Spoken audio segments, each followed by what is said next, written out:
সামনেই যেহেতু তোমাদের এএনএম জিএনএম পরীক্ষা, সেজন্য এএনএম জিএনএম 2025-এর কোশ্চেনগুলো রিভিশন করে নিই। চলো একবার দেখে নিই। ক্রেটিনিজম এবং মিক্সিডিমার কারণ হলো কি হবে বলো? একের দাগে থাইরক্সিনের স্বল্প ক্ষরণ, তাহলে একের অপশানটা কি হবে? একের অপশানটা হবে সি। দুইয়ের দাগে দেখো, যে রক্তনালী হৃদয় থেকে রক্ত বহন করে তাকে বলা হয় ধমনী, দুইয়ের দাগে বি। তিনের দাগে দেখো, স্পান্স আর প্রডিউসড ইন, শুকনো উৎপাদন স্থান হলো শুক্রনালী, তিনের দাগেরটা কি হবে? সি। চারের দাগেরটা অ্যাসকর্বিক অ্যাসিড ইজ কি হবে? Vitamin C. অ্যাসকর্বিক অ্যাসিড হলো vitamin C. What is the normal pH of human blood? মানব রক্তের স্বাভাবিক পিএইচ কত? 5-এ সি, 7.35 থেকে 7.45। ছয়েরটা দেখো, নিম্নলিখিত কোনটি আম গাছের কোষ ও বাদরের কোষ উভয় স্থানেই পাওয়া যায়? কোষ পর্দা। 6-এর ডি, মানে উদ্ভিদ কোষ প্রাণী কোষ উভয় স্থানেই পাওয়া যায় কোষ পর্দাতেই। নারীর প্রজনন তন্ত্রের কোন অংশ ডিম্বাণু উৎপন্ন করে? ডিম্বাশয়, বি হবে। 8-এর দাগে কি হবে? হোয়াট ইন হুইচ মানব মস্তিষ্কের কোন অংশ শ্বাস প্রশ্বাস নিয়ন্ত্রণ করে? Medulla oblongata, 8-এ C. 9-এর দাগে মাইটোসিস, কোষ বিভাজনের পর একজন পুরুষের কোষে ক্রোমোজোম সংখ্যা হলো 44 + XY ক্রোমোজোম, 9-এর বি। 10-এর দাগে দেখো, হুইচ ব্লাড গ্রুপ, মানে কোন রক্তের গ্রুপকে সর্বজনীন দাতা বলা হয়? ও রক্তের গ্রুপকে সর্বজনীন দাতা বলা হয়, তাহলে অপশান কি হবে? 10-এর ডি। 11-এর দাগে দেখো, মানুষের স্বাভাবিক মূত্রের ঈষৎ হলুদ বর্ণের জন্য দায়ী রঞ্জকটি হলো ইউরোক্রোম, অপশান কি হবে? ডি।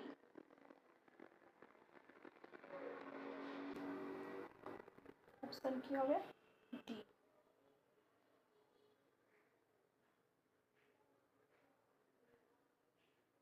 এরপরে দেখো, ডারউইনের মতবাদ কোন তত্ত্বটিকে স্বীকৃতি দেয় না? ব্যবহার অব্যবহারের তত্ত্বকে স্বীকৃতি দেয় না, এটা ল্যামার্কের তত্ত্ব, 12 ডি হবে। এরপরে দেখো 13, যে হরমোনটি মূত্রত্যাগ পদ্ধতিকে প্রভাবিত করে সেটি হলো ভেসোপ্রেসিন, 13 বি। 14-এর দাগে পরিপাকতন্ত্রের কোন অংশ মূলত পুষ্টি শোষণের জন্য দায়ী? ক্ষুদ্রান্ত।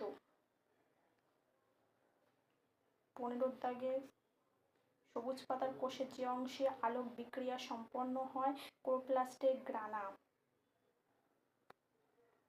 পরেরটা 16টা দেখো, নিম্নলিখিত কোনটি স্টেরয়েড হরমোন নয়? থাইরক্সিন, তাহলে কি অপশান হবে? 13 ডি। পরিণত মানুষের দন্ত সংকেত 21-23, মানে I2C1 P2M3, কত নম্বর অপশান? বি।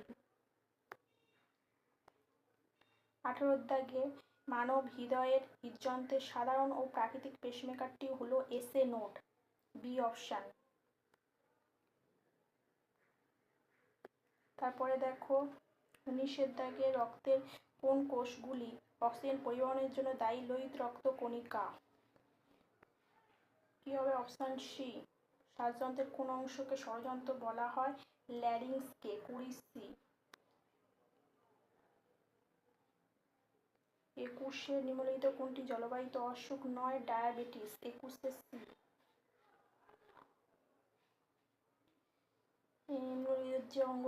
নিম্নলিখিত যে অঙ্গটি রেচনতন্ত্রের অংশ নয় সেটি কি হবে? কোনটা হবে বলো? জরায়ু হবে, জননতন্ত্রের অংশ, 22-এর বি।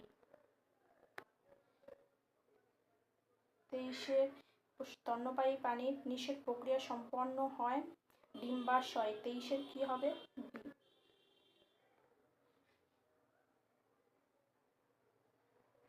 কোন ধরনের রক্তনালীতে রক্তের উল্টো প্রবাহ ঠেকাতে ভালভ থাকে? শিরাতে, 24-এর বি অপশান। 30-এর বি। চলো দেখে নিই 31-এরটা কি হবে।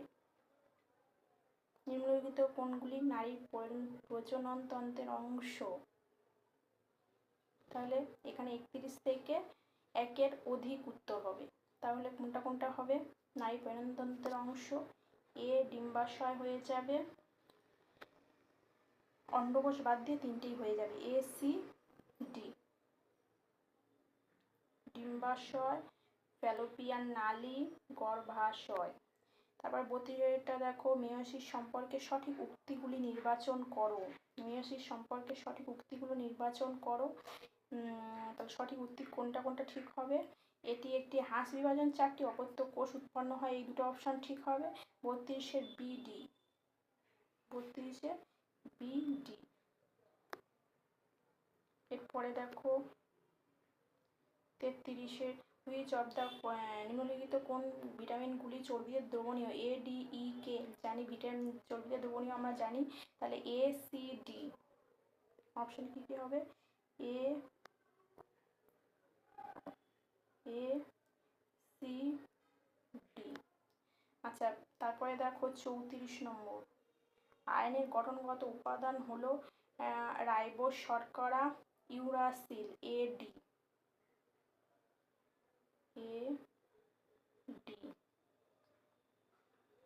35-টা নিম্নলিখিত কোন পদার্থগুলি শর্করার উদাহরণ? Glucose, starch, A B.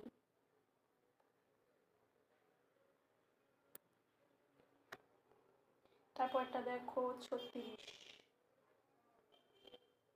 নিম্নলিখিত কোন রোগগুলি জলবাহিত রোগ? কলেরা, আর কি হবে? জিয়ারডিয়াসিস, এ ডি। এরপরে দেখো 37-টা নিম্নলিখিত কোনগুলিকে কেন্দ্রীয় স্নায়ুতন্ত্রের অংশ বলে? মস্তিষ্ক, মেরুদণ্ড, এ বি। 38-টা দেখো, নিম্নলিখিত কোন তথ্যগুলি সঠিক নয়?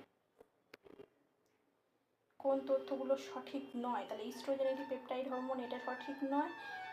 আর অ্যাড্রিনালিন জননের সহায়তা করে, এটা সঠিক নয়, এ আর ডি। এরপরে দেখো অস্থিমজ্জায় প্রাপ্ত কোষগুলি হলো তিনটে, আরবিসি, ডব্লিউবিসি, অনুচক্রিকা। তাহলে 39-এর কি কি হবে? A B C, A B C. 39-এর 40-এর কি হবে? নিম্নলিখিত কোন রোগগুলি ভাইরাস দ্বারা সৃষ্ট নয়? ভাইরাস দ্বারা সৃষ্ট নয়, কলেরা, টাইফয়েড ভাইরাস দ্বারা সৃষ্ট নয়, বিডি।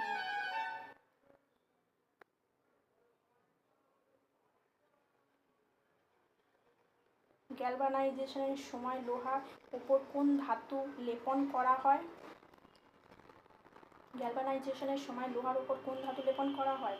দস্তা। তাহলে এখান থেকে ভৌতবিজ্ঞান শুরু হচ্ছে। তাহলে লোহার উপর কোন ধাতু? দস্তা লেপন করা হয়, অপশন কি হবে? এ। এরপর দেখো, একটি আলোকরশ্মি বায়ু থেকে কাচ মাধ্যমে 30 ডিগ্রি আপতন কোণে আপতিত হয়ে 20 ডিগ্রি প্রতিসরণ কোণ সৃষ্টি করে, রশ্মিটির চ্যুতি হলো। তাহলে 30 থেকে 20 বিয়োগ করলে 10 হচ্ছে। তাহলে অপশন কি হয়ে যাবে? 10 ডিগ্রি সি। এরপরে দেখো, একটি মৌলের 12টি ইলেকট্রন আছে পর্যায় সারণীতে, ওই মৌলের অবস্থান হলো। তাহলে 10টাকে আমরা ভাঙলে কি কি লিখতে পারি? 10টাকে ভাঙলে কি কি লিখতে পারি বলো? 10টাকে ভাঙলে ফার্স্ট কক্ষে কি আছে? দুটো, 8টা, সেকেন্ড কক্ষে দুটো। তাহলে টোটাল কটা হচ্ছে? 3টে পর্যায় আর 2টো শ্রেণী। 3টে পর্যায় 2টো শ্রেণী কোথায় আছে? 43-এর সি অপশান। 43-এর কি অপশান? সি। একটি তরঙ্গের কম্পাঙ্ক 50 হার্জ। তাহলে দেখো, একটি তরঙ্গের কম্পাঙ্ক 50 হার্জ ও তরঙ্গ দৈর্ঘ্য 2m হলে তার বেগ হবে 50 × 2 গুণ হয়ে যাবে সূত্র অনুযায়ী 100 মিটার পার সেকেন্ড। তাহলে এটা হবে বি। এটা কি হবে? বি। এরপরে দেখো, একটি লেন্সের শক্তি -2.0 ডি এর ফোকাস দৈর্ঘ্য 1/2.0, মানে 1/2.0, -1/2.0। তাহলে অ্যান্সার বেরোবে কত? -0.5 মিটার, ডি, অপশান ডি হবে। এরপরে দেখো বস্তুর ওপর কৃতকার্য যে রাশিটির ওপরে নির্ভর করে না তা হলো বস্তুর প্রাথমিক বেগ। কি হবে বস্তুর প্রাথমিক বেগ? অপশান কি হবে? ডি। 47টা দেখো, ও আলোর একটি ফোটনের শক্তি তার ড্যাশের সমানুপাতিক। কিসের হবে বলো? 47টা ডি। পরেরটা দেখো, 48টা একটি শব্দ তরঙ্গ বাতাস থেকে জলে গমন করলে যে রাশি অপরিবর্তিত থাকে তা হলো বি। অপশান কি হবে? বি। 49টা দেখো, নিচের কোন দ্রবণে H+ আয়নের ঘনত্ব?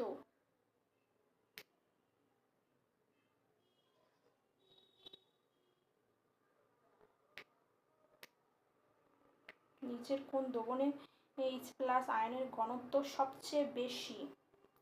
যেটাতে pH সবচেয়ে কম তার H+ আয়নের ঘনত্ব সবচেয়ে বেশি। 49-এর বি হবে। 49-এর অপশান বি।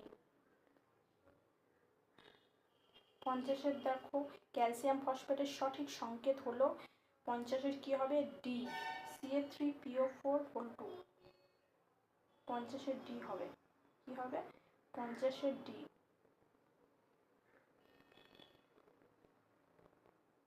Ca3PO4 2। পরের দিন আমরা পার্ট 2-তে আর বাকি 50টা করলে এএনএম জিএনএম 2025-এর কোশ্চেনগুলো কমপ্লিট হয়ে যাবে। সবাই খুব ভালো করে পড়াশোনা করো আর ভালো করে পরীক্ষা দাও। এএনএম জিএনএম এর পরীক্ষাটা খুব ভালো করে দাও। Tata tata.